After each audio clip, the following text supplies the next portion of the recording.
Hai mahasiswa informatika UMM, selama kuliah kalian pasti pernah mendengar dengan istilah CPL.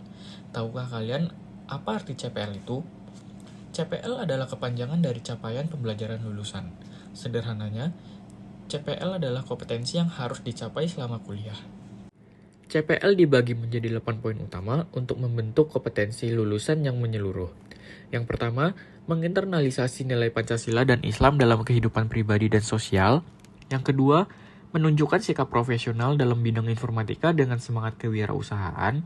Yang ketiga, mampu mengaplikasikan ilmu dan teknologi informatika untuk meningkatkan mutu kehidupan masyarakat. Yang keempat, mampu mengevaluasi, mendokumentasikan, dan mempublikasikan karya intelektual di bidang informatika. Yang kelima, ahli dalam analisis, perancangan, pengujian, dan pemeliharaan perangkat lunak. Yang keempat, mampu merancang dan mengembangkan game cerdas yang edukatif. Yang ketujuh, terampil dalam akuisisi, analisis, dan pengolahan data. Dan yang terakhir, mahir dalam sistem dan keamanan jaringan komputer. Setiap CPL ini diukur secara sistematis melalui pendekatan ABCD, audiens, mahasiswa, behavior, tindakan atau keterampilan yang diamati, kompetens, tingkat penguasaan yang dituju, dan degree sejauh mana capaian itu dikuasai secara terukur. Pencapaian CPL inilah yang akan mengantar kamu sebagai profil lulusan yang siap bersaing di masa depan. Sebelumnya, yuk kenali 4 profil lulusan informatika UMM yang jadi bakal masa depanmu.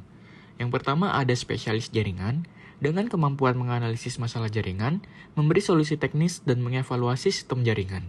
Yang kedua ada pengembang game, dengan kemampuan bekerja dalam tim, merencanakan dan mengembangkan video game, mulai dari karakter, level, animasi, hingga logika permainan. Yang ketiga ada ilmuwan data, dengan menganalisis dan mengolah data menjadi informasi dan pengetahuan untuk pengambilan keputusan. Dan yang terakhir ada rekayasa perangkat lunak, dengan kemampuan melakukan analisis, perancangan, pengembangan, pengujian, hingga pemeliharaan perangkat lunak berkualitas. Untuk memenuhi capaian pembelajaran lulusan atau CPL, sebagai mahasiswa informatika UMM, yang perlu kamu lakukan adalah memprogram mata kuliah sesuai dengan peta jalan CPL, menyelesaikan asesmen tiap topik atau sub CPMK, memastikan nilai minimal tercapai, mendapatkan nilai CPL dari nilai kumulatif CPMK, dan menerima laporan CPL tiap akhir semester.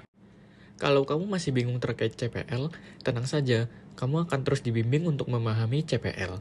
Informasi ini akan kamu temui di berbagai tahapan penting, mulai dari momen pengenalan studi di awal perkuliahan, sesi perwalian saat kamu menyusun kontrak belajar atau RPS, hingga kontrak belajar, hingga rincian penilaian yang bisa langsung dicek di info KHS tiap akhir semester. Lalu, bagaimana sebuah CPL dirancang? Tentu tidak dibuat sembarangan. Ada proses perancangan di balik layar dilakukan oleh para dosen untuk memastikannya tetap relevan. Tahapannya adalah sebagai berikut. Yang pertama, ada analisis tracker study. Bagian ini, dosen melakukan kaitan terhadap lulusan untuk memahami kebutuhan industri dan dunia kerja terkini. Yang kedua, merumuskan CPL, di mana CPL disusun berdasarkan peta pengembangan Muru atau PEPM, Prodi, sesuai SN Dikti, KKNI, Aptikom, dan pengembangan keilmuan informatika. Yang ketiga, menentukan indikator CPL. Di sini, indikator dirancang untuk mengukur keberhasilan CPL, sekaligus menjadi dasar penyusunan CPMK. Yang keempat, forum diskusi kurikulum atau FGD. Selanjutnya, CPL dan indikatornya dikaji bersama Dewan Pakar Kurikulum untuk mendapatkan masukan akademik dan profesional. Dan yang terakhir, penetapan CPL dan indikator. Semua rumusan disahkan melalui rapat pleno, pro disebut sebagai pedoman resmi implementasi kurikulum. CPL ditetapkan secara resmi. Untuk memastikan setiap CPL tercapai secara efektif, para dosen menjalankan serangkaian langkah terstruktur di setiap semester sebagai berikut. Yang pertama, menyusun RPS dan asesmen. Dosen merancang pembelajaran dan penilaian untuk tiap sub CPMK berdasarkan CPL yang ditetapkan. Yang kedua, mendorong potensi mahasiswa. Proses pembelajaran difokuskan untuk memfasilitasi mahasiswa agar berkembang sesuai tujuan CPL. Yang ketiga, mengukur kemampuan mahasiswa. Penilaian dilakukan terhadap pencapaian sub CPMK di setiap topik perkuliahan. Yang keempat, memberikan remedial. Dosen memberikan peluang perbaikan bagi mahasiswa yang belum mencapai nilai minimal sub CPMK. Yang kelima, mengakumulasi nilai ke CPMK dan CPL. Nilai sub CPMK dikumpulkan menjadi skor CPMK, lalu dihitung sebagai bagian dari capaian CPL. Dan yang terakhir, sinkronisasi dengan peta jalan prodi. Semua nilai dan hasil pembelajaran dikaitkan dengan roadmap CPL untuk memastikan ketercapaian yang terstruktur. Untuk membuat semua langkah tadi berjalan lancar, para dosen memainkan beberapa peran kunci. Inilah yang mereka lakukan untuk membantu mewujudkan CPL, yaitu merancang pembelajaran dan asesmen berbasis CPL CPMK, lalu menyusun kontrak belajar dan menjelaskan CPL di RPS, memberikan ruang eksplorasi potensi mahasiswa, dan yang terakhir menilai dan memberi remedial secara objektif. Lalu, kenapa CPL ini penting banget?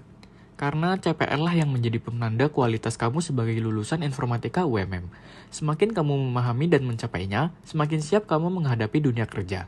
Dengan target ini, mari bersama wujudkan lulusan unggul dengan CPL yang tuntas dan terukur. Setiap nilai yang kamu dapat bukan sekedar angka, itu cerminan pencapaian kamu. Bangun strategi belajar yang efektif, susun strategi belajarmu agar sub CPMK dan CPL tercapai maksimal. Mari bersama wujudkan lulusan informatika UMM yang unggul, tuntas, dan terukur.